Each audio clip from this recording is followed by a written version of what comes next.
আমরা আজকে এখানে আরপিএফ এবং আমাদের স্টেটের প্লেন ক্লথ যে গোয়েন্দা দপ্তরের লোক ছিল ও তাদের জয়েন্ট অপারেশনে দুজন বিহারের দুজন ছেলেকে আমরা ডিটেন করি।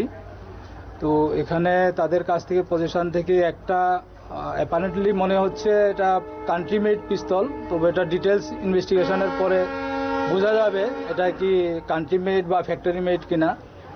আর 100 বোতল ফ্যান্সিডিল আমরা পেয়েছি। ফ্যান্সিডিল মতলব কফ সিরাপ, এটা কফ সিরাপ আমরা পেয়েছি তাদের। আর 2টা লাইভ রাউন্ডও ছিল ওই পিস্তলের মধ্যে ব্যবহার হয় এরকম 2টা রাউন্ড ছিল।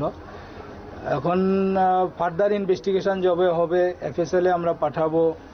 আর বাকি ওরা কার কাছে দেওয়ার ছিল, কোত্থেকে নিয়ে এসে, কারা এর পেছনে আর জড়িত আছে কিনা বা কারা ছিল বা আছে, এটা ফার্দার ইনভেস্টিগেশনে বেরিয়ে আসবে আর কি।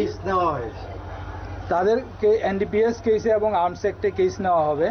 আর একজনের নাম হলো কার্তিক, আরেক ইয়াদব, আরেকজনের নাম হলো আমোদ। এটাই আমরা এখন পর্যন্ত পেয়েছি ওদের ভার্সন অনুযায়ী। বাকি ওদের রেকর্ডপত্র যখন চেক করব আরও কি ডিটেলস আছে এটা বেরিয়ে আসবে। ট্রেন থেকে উদ্ধার করা হয়েছিল? হ্যাঁ, ট্রেন থেকে। এটা রানী কমলাপতি এক্সপ্রেস যে ট্রেনটা আসে ওই ট্রেনটা থেকে আমরা পেয়েছি আর কি। স্যার ইদানিং দেখা যাচ্ছে তো অ্যাকচুয়ালি বললাম না, যেটা বললাম যে প্লেন ক্লথ আমাদের গোয়েন্দা দপ্তরের প্লেন ক্লথ স্টাফ এটার মধ্যে ছিল এবং আরপিএফের ছিল। তো আরপিএফের তারা তো ইউনিফর্মেও থাকে, প্লেন ক্লথেও থাকে কেউ হয়তো।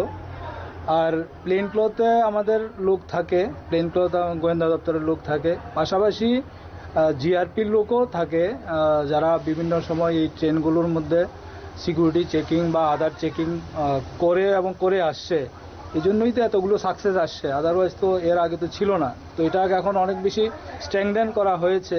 এই জন্য আপনারা হয়তো দেখেছেন এর আগেও কয়েকবার ধরা পড়েছে। তো এটা আমাদের অবজারভেশন, আমাদের সিকিউরিটি চেকিং এগুলো প্রতিনিয়তই চলছে এবং এটা কন্টিনিউই থাকবে। স্যার, প্রাথমিক জিজ্ঞাসাবাদে কি অন্য কারোর নাম উঠে এসেছে যারা জড়িত আছে? না, এটা এখনো কিছু বেরোয়নি। ওরা এখানে তো বলতে পারছে না নাম দাম, এটা ফার্দার ইনভেস্টিগেশনে বেরিয়ে আসবে যদি কেউ থেকে থাকে আর কি।